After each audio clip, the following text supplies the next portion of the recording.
আমাদের আজকের আয়োজনে থাকছে ১ প্যাকেট নুডলস, কয়েকটি পাউরুটি আর একটি ডিম। মাত্র এই কয়েকটি উপাদান দিয়ে সকালের নাস্তায় কিংবা সন্ধ্যার টিফিনে অথবা বাচ্চাদের টিফিনে যদি ঝটপট কিছু তৈরি করতে চাও তাহলে জাস্ট এই স্ন্যাক্সটির কোনো তুলনা হয় না। হাতে গুনে মাত্র ১০ মিনিটে তোমরা এই স্ন্যাক্সটি তৈরি করে নিতে পারবে। তাহলে চলো ঝটপট তৈরি করে ফেলি আমাদের আজকের রেসিপি। সেজন্য প্রথমেই বলেছি ১ প্যাকেট মিস্টার নুডলসের প্যাকেট নিয়ে নিয়েছি। এবার এটা আমি একদম গুঁড়ো গুঁড়ো করে নিব যেন কোনো আস্তা আস্তা না থাকে। দেখতে পাচ্ছ আমি প্যাকেটটা খোলার আগেই প্রথমে কিন্তু গুঁড়ো গুঁড়ো করে নিয়েছি। আর এবার চলে যাব চুলায়, বসিয়ে দিলাম আগে থেকে আমি পানি গরম করতে বসিয়ে দিয়েছিলাম। পানিটা গরম হয়ে গেছে, এবার দিয়ে দিলাম একটু তেল। তেলটা দিলে দেখবে যে খুব সুন্দর করে কিন্তু জর্জরে থাকবে নুডলসটা। দিয়ে দিলাম নুডলস, দিয়ে এবার জানোই ২ মিনিটে জাস্ট নুডলস আমাদের সিদ্ধ হয়ে যাবে। তো ২ মিনিট ধরে একটু নেড়েচেড়ে নুডলসটাকে সিদ্ধ করে নিলাম। এবার নুডলসটা আমি পানি ঝরাতে দিয়ে দিব একটি স্ট্রেনারে। আর তারপর পানি ঝরিয়ে এখানে আমি আরেকটু ঠান্ডা বা নর্মাল জল দিয়ে নুডলসটা ধুয়ে নিব। এতে করে কুকিং প্রসেসটা বন্ধ হয়ে যাবে আর খুব সুন্দর জর্জরেও থাকবে। তো দেখতেই পাচ্ছ সুন্দর করে আমি ধুয়ে নিলাম। এবার পানিটা খুব ভালো করে ঝরিয়ে অন্য একটি মিক্সিং বলে আমি নুডলসটা নিয়ে নিলাম। এবার এখানে আরও কিছু জিনিস মিক্স করে দিব। প্রথমে দিয়ে দিলাম পেঁয়াজ কুচি। পেঁয়াজ কুচি কিন্তু অবশ্যই একটু বেশি পরিমাণে দিতে হবে। আমি বড় চামচে ২ চামচ পেঁয়াজ কুচি দিয়ে দিলাম। দিয়ে দিলাম কিছু কাঁচামরিচ কুচি, দিয়ে দিব এখানে ১ চামচ ধনেপাতা কুচি, আর তারপর এখানে দিয়ে দিব পরিমাণ মতো লবণ। লবণটা অবশ্যই একটু হিসাব করে দিতে হবে, কারণ পরবর্তীতে আমরা আরও কিছু উপাদান অ্যাড করব। তো এখানে দিয়ে দিলাম অল্প একটু গোলমরিচের গুঁড়ো, দিয়ে দিব এখানে একটি ডিম। আর এই ডিমের পরিমাণটা অবশ্যই নির্ভর করছে যে তুমি কি পরিমাণে আজকে পাউরুটির স্ন্যাক্সটি তোমরা তৈরি করতে চলেছ তার উপর। তো এখানে দিয়ে দিলাম দেখো চিলি সস। আমার কাছে চিলি সস ছিল তাই দিলাম, তোমরা চাইলে টমেটো সসটাও দিয়ে দিতে পারো। এবার নুডলসের সাথে যে মশলা প্যাকেটটা ছিল সেই মশলাটা পুরোটাই দিয়ে দিব। তারপর এখানে আমি অ্যাড করে দিব ২ চামচের মতো কর্নফ্লাওয়ার। প্রথমে ২ চামচ দিয়ে দিব, দিয়ে তারপর সব কিছু অ্যাড করে যদি দরকার হয় পরবর্তীতে আরেকটু অ্যাড করে দিব। তো দেখতে পাচ্ছ ২ চামচ কর্নফ্লাওয়ার দিয়ে আমি খুব ভালো করে সব কিছু মিক্স করে নিলাম।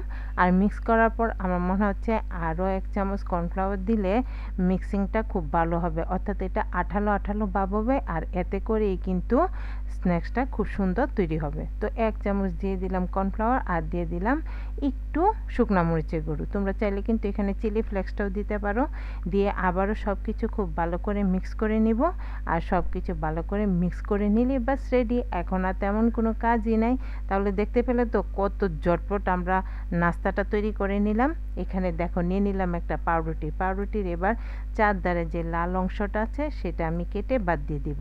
আর এটা কিন্তু ফেলে দেওয়ার কোনো দরকার নাই, চাইলে তোমরা এই অংশটা দিয়েও অন্য কোনো কাজে লাগাতে পারো। তো দেখো এবার পাউরুটি টুকরো টুকরো করে নিলাম। একটা পাউরুটিকে আমি হাফ টুকরো করে নিলাম। আর তারপর এখান থেকে একটা অংশ নিয়ে নিব, নিয়ে উপরের অংশটাতে আমি এবার ম্যাগি সুন্দর করে স্প্রেড করে দিব। একদম কোনা কোনা পর্যন্ত ছড়িয়ে দিতে হবে। তোমরা দেখতে পাচ্ছ যে আমি কি সুন্দর করে ম্যাগি দিয়ে পাউরুটিটাকে কুট করে নিলাম। এভাবে সবগুলো পাউরুটি আমি সুন্দর করে ম্যাগি দিয়ে কুট করে নিব। আর তোমাদের যত খুশি তত পাউরুটি দিয়ে কিন্তু এইভাবে নাস্তাটা তৈরি করে নিতে পারো।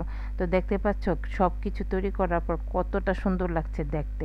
এই স্ন্যাক্সটা দেখতে যতটা সুন্দর, খেতে কিন্তু তার থেকে আরও বেশি। একবার তোমরা ঘরে তৈরি করে দেখো তাহলে বুঝতে পারবে।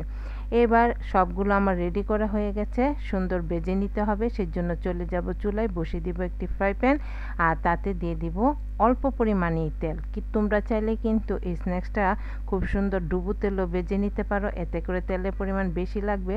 তাই আমি কম তেলেই সুন্দর করে ভেজে নিলাম।